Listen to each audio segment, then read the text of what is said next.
యాక్చువల్‌గా ఏదన్నా ఇంటర్వ్యూ చేస్తున్నప్పుడు చాలా ఆనందంగా చేస్తానమ్మా. ఎందుకంటే ఎవరైనా చిన్నవాళ్ళైనా, పెద్దవాళ్ళైనా ఒక సినిమా పూర్తి చేసుకొని, సినిమా ప్రమోషన్‌కొచ్చినప్పుడు ఒక బిడ్డని చాక్కొని, ఆ బిడ్డకి పెళ్లి చేసి, ముస్తాబు చేసి, అత్తగారింటికి పంపించేటప్పుడు ఆ తల్లిదండ్రి ఎంత బాధ్యతతో ఉంటారో, ఆ టీమ్ కూడా అంత బాధ్యతతో వచ్చి ఆ సినిమా పట్ల అంత ప్రేమ చూపిస్తుంటారు.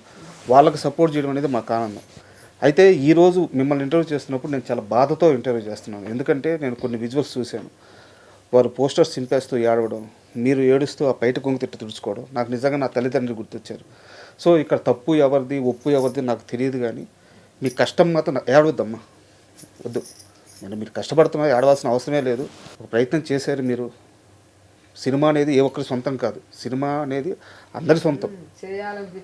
చేశారు. అసలు ఏం జరిగింది? ఏంది ఈ వివాదం? ఏంటి? ఎక్కడ మొదలైంది? ఎప్పుడు నోటీసులు వచ్చినాయి? ఇది సినిమా sir, street is not own అనే సినిమా మేము చాలా దాదాపు ఒక 7 సంవత్సరాల ముందు నుంచి తీసుకుంటా, కొద్ది డబ్బులు పెట్టుకొని తీసుకుంటా, మళ్ళీ డబ్బులు అయిపోయినప్పుడు మళ్ళీ ఇంటికి పోవటం, మళ్ళీ తెచ్చుకోవడం అటు చేసుకుంటా ఇప్పటికి దాదాపు ఒక సంవత్సరానికి ముందు తయారు చేసుకున్నాం. అన్నీ కంప్లీట్ అయిపోయినాయి.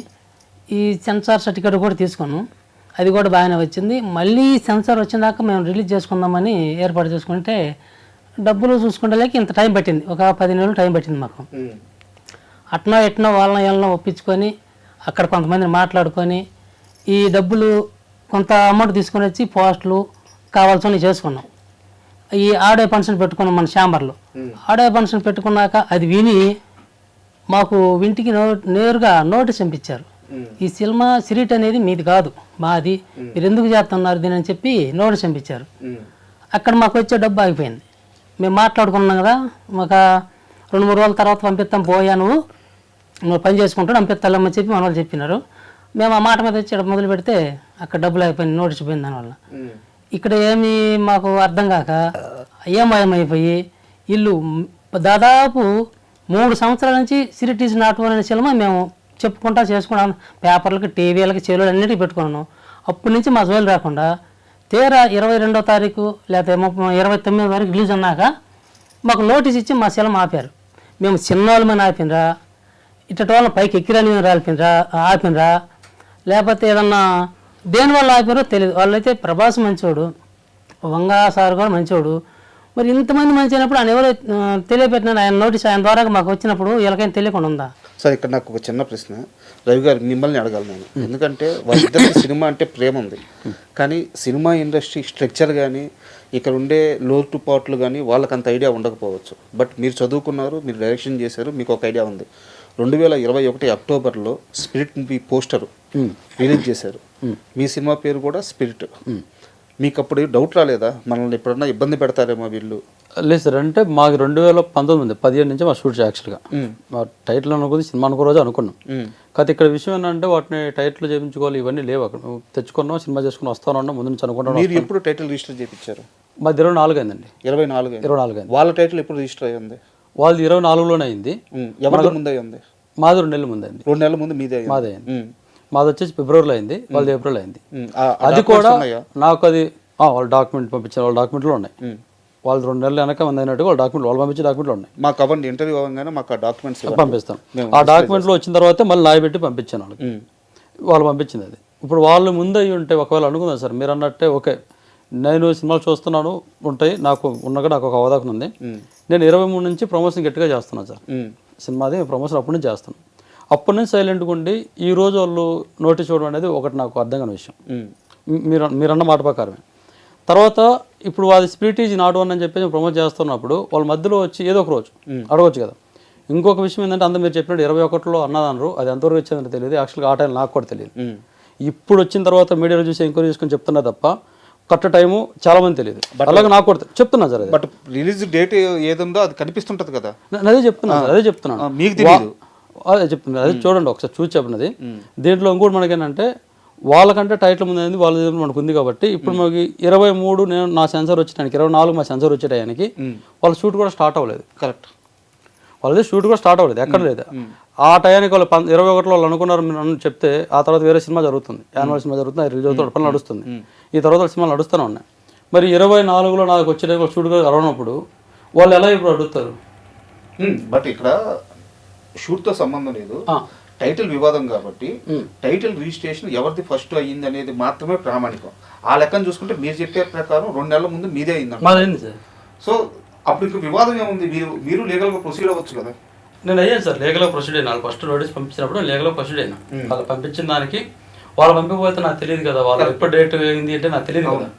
వాళ్ళు పంపించిన దాంట్లో చూసుకొనే నేను పంపించాను. పంపించినప్పుడు వాళ్ళకి ఆ డేట్ కన్నా ముందు మేము పంపించాం సార్. మీకంటే మాది 2 నెలల ముందే అయింది ఒకటి. రెండోది వచ్చేసి నాకు ఆల్రెడీ సెన్సార్ వచ్చింది సార్, సెంట్రల్ గవర్నమెంట్ సెన్సార్ తెచ్చుకున్నాను నేను. ఒకవేళ మీది ముందుంటే నాది ముందైతే నీకు ఇవ్వచ్చు, ఎందుకంటే మీరేం చేయరు కాబట్టి. మీది ముందైతే నాకు ఇవ్వడానికి లేదు కదా. చాంబర్లు ఎలా వేస్తారు వాళ్ళకి తెలియదు. అరే ముందు వస్తుంది ఎట్లాగా వాళ్ళు పెద్ద ఆపుతారు కదా, అంటే మీరు అవ్వలేదని చాంబర్ కూడా తెలుసు కదా. అందుకే నా టైటిల్ ఇచ్చాను. నేను నా ఇంట్లో అయితే చేయించుకోలేదు కదా టైటిల్, లేదంటే ఎక్కడో గూగుల్లోకి వెళ్ళి ఇంకోసారి నేను చేయించుకుంది, సంజర్లో చేయించుకుంది బ్యాంక్లో. ఇక్కడ చాంబర్లో చేయించుకున్న తర్వాత సరే పోనీ చాంబర్ ఏదో మోసం చేశాను, ఏదో చేశాను. Central government certificate sir, censor certificate, అదిగో నేనే షిఫ్ట్ చేస్తాను. గవర్నమెంట్ కదా, అదిగో నేనే షిఫ్ట్ చేస్తాను. లేదు కదా, దాంట్లో నెంబర్ అయితే ఇస్తారు కదా, మీరు పంపించాను కదా. మరి ఆ నెంబర్ ఒకసారి కొడితే ఇది కరెక్ట్గా సెన్సార్ వాడు తెచ్చుకున్నాడా లేకపోతే బయట నుంచి తెచ్చుకున్నామా? కొంతమంది అన్న మీరు అడిగిన మాట చాలా మంది తర్వాత కూడా కామెంట్స్ చూశాను, ఇది ఎప్పటి నుంచో ఉంది, ఆల్ టైటిల్ ముందని చెప్పేసి. ఆ టైటిల్ ముందంటే 3 సంవత్సరాలు చేంజ్ చేస్తున్నారు. ఓకే, నేనేదో ఈ చాంబరోళ్ళకి లక్షలు ఇచ్చి నేను తెచ్చేసుకున్నాను, సెన్సార్ వాళ్ళకి కూడా లక్షలు ఇచ్చి నేను తెచ్చుకున్నాను సార్. ఎందుకంటే నాకు అక్కడ డబ్బులు ఉన్నాయి కాబట్టి, మాకు అంత డబ్బు ఉంది కాబట్టి, మాకు బాగా పలుకుబడి కాబట్టి తెచ్చుకున్నాం. మరి అలాంటప్పుడు ఇన్ని రోజులు మాకు అంత డబ్బులు మాకంటే కొంచెం ఎక్కువ ఉన్నాయి వాళ్ళకి. నాకంటే ఒక 100 కోట్లు ఉన్నాయండి, వాళ్ళకి ఒక 101 కోటి ఉంది కదా. ఏదైనా డబ్బు మేము సెన్సార్ వచ్చి సంవత్సరం అయినా సరే రిలీజ్ చేసుకోవడానికి అదే డబ్బులు వడ్డీ వస్తాయి తీసుకుందామని ఆపాను సార్. మినిమం కొంచెం ఎవరైనా కామెంట్స్ పెట్టేవాళ్ళు కూడా నేనేం మాట్లాడుతానంటే సార్, ఇది టైటిల్ కొంచెం జరిగిన ప్రాబ్లమ్సే. నేను ఇంతకాలంలో ఎప్పుడన్నా సార్ ప్రభాస్ గారి సినిమా స్పిరిట్ నా స్పిరిట్ ఈజ్ నాట్ వన్, ఆయన నా పేరు పెట్టుకున్నాను ఎక్కడైనా ఏంటో సరే మా అమ్మ మా నాన్న మాట్లాడారా? మేము ఫస్ట్ నుంచి కూడా చెప్పేది ఇది స్పిరిట్ అన్నారు సార్, స్పిరిట్ కాదు సార్. మేధావులు చాలా మంది కామెంట్స్ పెడుతున్నారు కదా, వాళ్ళకి రిక్వెస్ట్ చేస్తున్నా. మా అమ్మ మా నాన్న తెలియదండి, చదువుకోలేదు. నేను పెద్ద ఏది చదివేసి డిగ్రీలు పట్టుకోలేదు సార్, నేను కూడా 10th ఫెయిలే, ఊళ్ళో ఎలా చేసుకున్నానే. సినిమాలకు పక్కా యాంటీ నేను. సినిమా చేసింది ఏం కోసం, సినిమా చేయాలని చేసాము. ఇక్కడ ప్రాబ్లం క్రియేట్ చేసింది నేను కాదు సార్. ఫస్ట్ ఈ విషయాన్ని బాగా అందరు చెప్తున్నాను, వాళ్ళకి చెప్తున్నాను, ఇది ప్రాబ్లం క్రియేట్ చేసింది నేను కాదు. సందీప్ వంగా సార్ ఎవరైతే ఉన్నారో వాళ్ళ మేనేజర్ ప్రాబ్లం క్రియేట్ చేశారు. ఆయన నాకు ప్రెస్ మీట్ పెట్టుకున్న తర్వాత ఫోన్ చేసి ఎట్లా మీరు సినిమా చేశారంటే, అవును సార్ నేను సినిమా చేశాను, మాది స్పిరిట్ ఈజ్ నాట్ వన్, మా ఊరు ఇది, మా ఇల్లు ఇది అని అడిగితే అడ్రస్ నేను చెప్పాను. చెప్పినప్పుడు నిజంగా వాళ్ళు జెన్యూన్ అంటే ఒకళ్ళు ఉండుంటే వాళ్ళు ఏం చెప్పారు మనకి చెప్పేసి, ఓకే ఇది అయిపోయిందమ్మా మీరు ఇది చేయొద్దు, మాది సినిమా మాట్లాడుంటే అది విషయం ఉండేది. ఇది చెప్పకుండా ఇక్కడ ఎవరైతే సందీప్ వంగా సార్ నుంచి వీళ్ళ ప్రొడ్యూసర్ విషయం నాకు తెలియదు, వీళ్ళు ప్రొడ్యూసర్ విషయం తెలియదు, నాకు తెలియదు. ఇప్పుడు తెలుసు దిగాం కాబట్టి. ఆ తర్వాత ముంబై నుంచి వాళ్ళు ఎవరో భూషణ్ కుమార్ పంపించారంటే, భూషణ్ కుమార్ అనే పర్సన్ టీ సిరీస్ చేయాలని నాకు తెలియదు, నాకే కాదు సార్ చాలా మందికి తెలియదు. సినిమాలు చూసే ఎవరికి వాళ్ళు ఎవరు ఏంటి వాళ్ళ బ్యాక్గ్రౌండ్ థియేటర్కి వచ్చాక తెలుస్తారు సార్. హీరోలు తెలుస్తారు సార్, ప్రభాస్ గారు తెలియకుండా ఎవరు ఉంటారు? ఇప్పుడు ఏం గురించి ఎక్కువ మాట్లాడక అదే రీజన్. అక్కడ నుంచి ఆయన మనకు నోటీస్ పంపించాడు. ఎక్కడ పంపించాడు? మా ఊరికి పంపించాడు. వాళ్ళకి అడ్రస్ ఎలా తెలిసింది? నేనే ఇచ్చాను సార్, మేనేజర్కి ఇచ్చారు కాబట్టి నేనే ఇచ్చాను. మేనేజర్ గారు ఫోన్ చేసి అమ్మా ఎందుకు చేశారు ఏమన్నా అడిగితే, సార్ మేము సినిమా చేసామండి ఎప్పటి నుంచో, సార్ కనుక్కోండి సార్, 24 నుంచి 23 నుంచో కాదు సార్, వాస్తవాన్ని చెప్పాలంటే సార్ షూట్ చేసింది ఇప్పుడు డేట్ చెప్తున్నాను, మనకి 500 నోట్లు కూడా ఇంకా అప్పటికి రన్నింగ్లో ఉన్నాయి సార్. 2016 నేను షూట్ చేసింది 2017 సార్. చెప్తే నోస్తారని ఇన్ని సంవత్సరాలు చేసుకుని చెప్పి చెప్పుకోలేక ఎందుకులని లాక్డౌన్ చెప్పుకున్నా. ఇది నిజం సార్. లాక్డౌన్ ముందుగా సార్ 2000 నోట్లు జరుగు 2015 నా కెమెరా షూట్ చేసిన డేట్ ఉంటుంది సార్, అందులో నేను మార్చనుకుంటా సార్. అక్కడ అప్పటి నుంచి చేసుకుంటూ వస్తున్నా సార్. ఇది ఈ దాచిపెట్టిన డబ్బులు అప్పుడే సార్ 500 నోట్లు కొంతమంది పెడుతున్నారు. ఆ లాక్డౌన్కి అయితే మరి లాక్డౌన్ మీద అయితే మరి ఎలాగా 500 నోట్లు అప్పుడు చల్లలేదు కదండి. ఇది రండి చూపిస్తా, మా ఊర్లో అడగండి. కరెక్ట్గా ఇది 15 సంవత్సరాలు మోస్తుంది సార్. ఇప్పుడు సార్ 10 సంవత్సరాలు మోస్తున్నాం సార్ సినిమాని, 10 సంవత్సరాల నుంచి మోస్తున్నాం సార్ సినిమాని. దాన్ని చేసుకుంటూ లాక్డౌన్ అయిపోయిన తర్వాత దాని ముందు వాళ్ళ తమ్ముడు చనిపోయి 2 సంవత్సరాలు ఆగి వచ్చేసాం. ఓకే, ఇది చెప్తాను సార్, నా పర్సనల్ ప్రాబ్లం చెప్తాను. ఇక్కడ ప్రాబ్లం క్రియేట్ చేసింది సందీప్ వంగా మేనేజర్ గారు టీ సిరీస్ నుంచి. వీళ్ళు ఫోన్ చేశారు.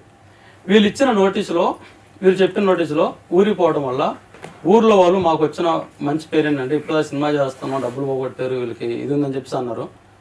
ఈ నోటీసు వీళ్ళే పంపించారు. ఆ ఫ్రెండ్ ఫోన్ చేసి భలే ప్లాన్ చేసావురా, నోటీస్ పంపించి డబ్బులు ఇవ్వడానికి భలే ప్లాన్ అన్నాడు. ఆడ మాట అంటే ఎలా ఉంటుంది సార్? 10 ఏళ్ళ కష్టం. నేను ఆడ ముందు అందరూ బతిలాడుకొని ఇక్కడ తిరిగాను, చాలా రోజులు తిరిగాను, డబ్బులు దొరక్క సార్ మా సినిమా రిలీజ్ చేయని కొంతమంది అడిగాను, ఎవరైనా డబ్బులు కడితేనే రిలీజ్ చేస్తున్నారు, ఈ డబ్బుల కోసం రెడీ చేసుకున్నాం. నాకు అర్థమైంది డబ్బులు వస్తాయా రావా, సినిమాకి వెళ్ళాలి, హాల్లో వాళ్ళకి నచ్చితే నా సినిమా మాకు నచ్చింది సార్, వాళ్ళకి నచ్చాలని లేదు, నచ్చితే బాగుంటే డబ్బులు వస్తాయని క్లారిటీ ఉంది. దానికోసం ఊర్లో అప్పులు ఇచ్చిన అందరికి నచ్చ చెప్పుకొని మేము అందరం కలిసి మీకు సినిమా రిలీజ్ అయిన తర్వాత డబ్బులు ఏమైనా వస్తే ఇస్తాం, లేదంటే గోల్ చేయొద్దు, ఇంత సినిమా చేసుకుని పేరు పెట్టుకున్న తర్వాత మీరు ఇంటి ముందుకు వచ్చి గోల్ చేస్తే పరుగు పోతుంది, సినిమా రిలీజ్ చేసిన గొప్పగా ఇది ఉంటుంది కాదు చేయొద్దని వాళ్ళు ఒప్పుకున్నారు. ఈ నోటీస్ ఇచ్చిన తర్వాత వాళ్ళే రివర్స్ అయ్యి ఈరోజు ఇలా నువ్వు దొంగనాటకాలు ఒకడని ఈ సినిమాకి డబ్బులు అడిపెట్టిన వాళ్ళు ఇవ్వకపోగా ఆల్రెడీ ఇచ్చిన వాళ్ళు మా మీదకి ఎదురు నోటీస్ రావడం అనేది ఎప్పుడు కూడా లీగల్ గా చాలా పెద్ద విషయం. ఎందుకంటే ఇప్పుడు దాకా మీకు డబ్బులు ఇచ్చిన వాళ్ళు ఉంటారు, వాళ్ళు డబ్బుల కోసం తొందర పెడతారు. ఇప్పుడు సినిమా రిలీజ్ కోసం ఎవరో సహాయం చేయడానికి రెడీగా వచ్చుంటారు. ఇలాంటి పరిస్థితుల్లో ఎవరైనా ఎందుకు ఇస్తారు మీకు డబ్బులు? వాళ్ళు కూడా సినిమా రిలీజ్ కి సాయం చేస్తున్న వాళ్ళు కూడా చేయకపోగా సార్ అలా ఇప్పుడు ఏం చేస్తారంటే ఒక ముసలామో నేను చచ్చిపోతున్నాను మీ డబ్బులు ఇవ్వకపోతే చావుకు నావే కారణం అంటే ఈ రిలీజ్ తెచ్చుకున్నా మీ డబ్బులు, ఈ డబ్బులు ఒక 50,000 ఒకటి కొట్టాం, ఇంకొక మా ఒక 50,000 కొట్టాం. అక్కడ ప్రెజర్ స్టార్ట్ అయింది.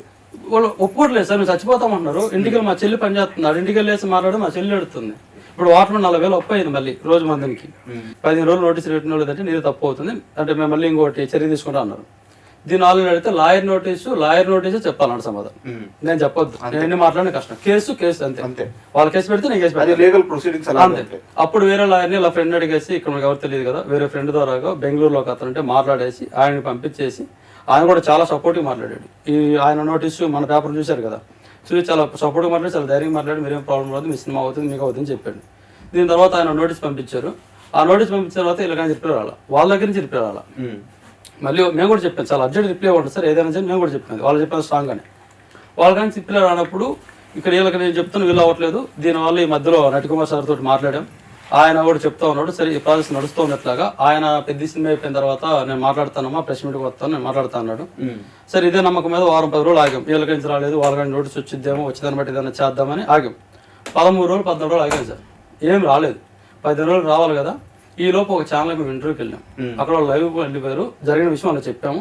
ఇక్కడ ఎవరైతే శివప్రసాద్ గారు ఉన్నారో ఆయన ఫోన్ చేశారు. వాళ్ళు ఫోన్ చేస్తే ఆయన ఫోన్లో మాట్లాడుతున్నారు లైవ్లో, ఆ సినిమా రిలీజ్ చేసుకోవచ్చు ఇబ్బంది ఏం లేదన్నాడు. సార్ మీరు ఇలా చెప్పొద్దు సార్ మాకు నోటీస్ ద్వారా ఇవ్వండి అన్నాను. నోటీస్ అవసరం లేదు నేను చెప్తున్నాను కదా అంతే ఫిక్స్ అన్నారు. ఓకే ఒక ప్రూఫ్ అయితే దొరికింది కదా, ప్రూఫ్ దొరికింది కదా.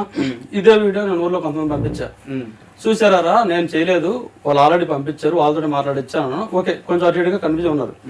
ఇవాళ అయిపోయింది సార్ ఇంటర్వ్యూ, రేపాగి ఎల్లుండి ఇంకో నోటీస్ వచ్చింది సార్. అది నేను పంపించాను. సార్ మొన్న మీరు ఫోన్లో ఏం చెప్పారు లైవ్లో ఏం చెప్పారు, మీ మాట ఎక్కడ చెల్లింది సార్, మీ మాట ఎక్కడ ఉంది సార్, వాళ్ళు మళ్ళీ పంపించారు కదా నోటీసు, ఇప్పుడు దీనికి ఏం చేయమంటారు, మళ్ళీ నేను నోటీస్ పంపించాలి, మా లాయర్ గారు నాకు పంపించారు, ఇందుకు మాట్లాడారు సార్ మనం కూడా మళ్ళీ నోటీస్ పంపించాలన్నారు. పంపించేద్దాం సార్ అన్నాను. నోటీస్ కాదు కేసే పెడదాం అన్నారు. నోటీస్ పంపిస్తాం వాళ్ళు పంపిస్తాం మనం పంపిస్తాం లాగ్ అవుతుంది నీకేం ప్రాబ్లం లేదు అన్నాడు.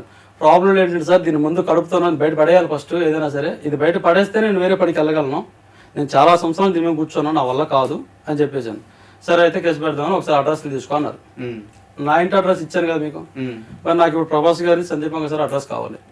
నేను అడిగా సార్ నేను మీకు ఇచ్చాను కదా సెకండ్ నోటీస్ ఇలా పంపించారు, నేను మీకు అడ్రస్ ఇచ్చాను కదా నమ్మకంగా, మీరు కూడా నాకు ఇవ్వండి సార్ అన్న. నేను ఎందుకు ఇస్తాను ఇవ్వను దేనికోసం అన్నాడు. అదే సార్ కేసు పెట్టేసి వాళ్ళకు కూడా ఒక నోటీసు మీరు స్పీడ్లో పాల్గొనొద్దు ఇలా గొడవలు నడుస్తున్నాయి, నాకు టైటిల్ న్యాయం జరుగుతుంది మీరు రాగండి అని చెప్పి ఇలా నోటీస్ ఇద్దామన్నారు లాయర్ గారు అన్నాను. నా బుర్ర తక్కువ, ఆ మాట చెప్పుకొని ఉంటే లాయర్ ఉండేవాడేమో. ఇది చెప్పేసిన తర్వాత నేను ఈ మాట అంటే ఆయన నోటీస్ ఇవ్వన్నాడు అడ్రస్ ఇవ్వనన్నాడు కదా, ఈ లాయర్ గారు చెప్పాను సరే ఇట్లాగా అడ్రస్ ఇవ్వనన్నారు నేను చెప్పేసి అంటే సరే గూగుల్లో కొట్టిన వచ్చిద్దని ఒక మాట లీడ్ ఇచ్చారు ఆయన, కొట్టాను వచ్చింది లాయర్ గారు పంపించాను అడ్రస్ మొత్తం. సరే అటైతే నేను మాట్లాడతాకు ఒకసారి అక్కడ ఎవరైతే నాయక్ కంపెనీ లాయర్లు ఉన్నారో అది టీ సిరీస్ వాళ్ళు బెంగళూరు వాళ్ళు 2-3 నేను మాట్లాడతా అన్నాడు. ఇంకా అంతే సార్ లాయర్ గారి నుంచి రిప్లై లేదు. ఇప్పుడు 15 రోజులు నోటీస్ టైం అయిపోయింది. ఈ రోజు రేపు మనం పెట్టకపోతే కష్టం వాళ్ళ మీద. అయితే ఇక్కడ ఏమైపోతుంది సార్ కొంతమంది చెప్పేదంటే ప్రభాస్ గారు అందరూ తెలిసిందే మంచోడు చాలా మంచోడు చాలా పెద్ద స్టారు, మన తెలుగు సినిమాలనే మీరు అన్నారు సినిమా తెలియదు తెలుసు కొంతవరకు తెలుసు అని పెద్ద ఇది ఇప్పుడు ఆయన కోసం ఆగాల్సి వస్తుంది సార్. సందీప్ వంగసారి తెలుసు అనేది ఒక పాయింట్. ఇప్పుడు ఈ మధ్య ఆయన కూడా మంచోడే అంటున్నారు, సందీప్ వంగసారి మంచోడే అంటున్నారు. మరి ఆయన మంచోడు అయితే వాళ్ళ కంపెనీ నుంచి వెళ్ళినప్పుడు వాళ్ళ తమ్ముడు తెలిసిన ఆయన తెలీదా, వాళ్ళ తమ్ముడు మేనేజర్ ఇద్దరు మాట్లాడుకున్నా నాకు మేనేజరే చెప్పాడు, ఆయనే చెప్పాడు. నేను ఒక్కటి రికార్డ్ చేశాను, ఆ ఒక్క వాయిస్ రికార్డ్ చేశాను. వాళ్ళిద్దరు మాట్లాడుకుని చెప్పినప్పుడు మరి ఆయన తెలియదు ఆయన చెప్పుకొని ఉన్నారా, డైరెక్టర్ కదా డిస్టర్బ్ అవుతుంది చెప్పుకొని ఉన్నారా, ఓకే రైట్ చెప్పుకోండి, మరి వీళ్ళే తెలుసు కదా, వీళ్ళు ఇద్దరు ఒకటే కదా, మరి వీళ్ళు వాళ్ళ చెప్పేసి నేను ఏమడుగుతున్నా అంటే ఈరోజు నాకు ఎవరైతే నోటీస్ ఇచ్చారో సినిమా ఆపమని సేమ్ అదే నోటీసు నాకు కావాలి. ఎలాగా, సినిమా రిలీజ్ చేసుకోండి, స్పిరిట్ ఈజ్ నాట్ వన్ వేరు, స్పిరిట్ వేరు, మీ స్పిరిట్ ఈజ్ నాట్ వన్ నా సంబంధం మాకు ఇబ్బంది లేదని చెప్పేసి వాళ్ళు వేసుకోవాలి.